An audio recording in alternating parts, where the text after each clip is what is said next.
Okay friends, this lecture is about building complex formula. You will be surprised to know that in this worksheet we are already dealing with, and also I might say we have already applied and used a complex formula over this worksheet. I'll quickly highlight to you and we'll see it in detail. Under the column M and the heading average daily sales, if you remember, we used the formula.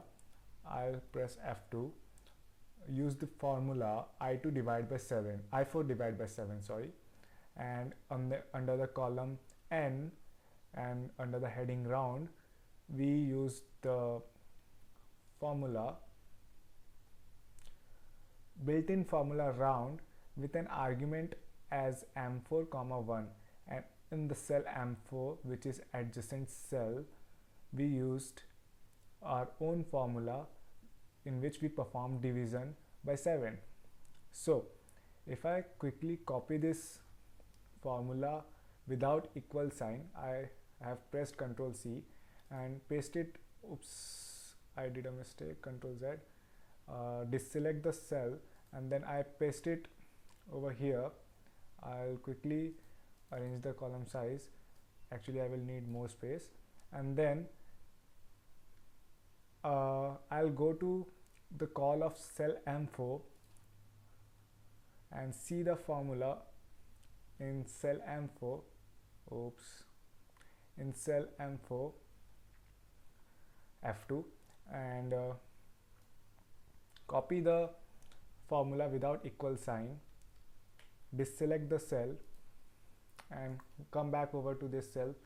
And what I'm going to do is, in place of M4, okay, let this be M4, below it I'm going to write M4 is equal to, it's 2, right? And using the previous concept of BODMAS, adding brackets, adding brackets over here to this equation won't affect it in any way. Okay, so after adding brackets to the formula of cell M4, I'm going to copy it and then put it inside the call for M4.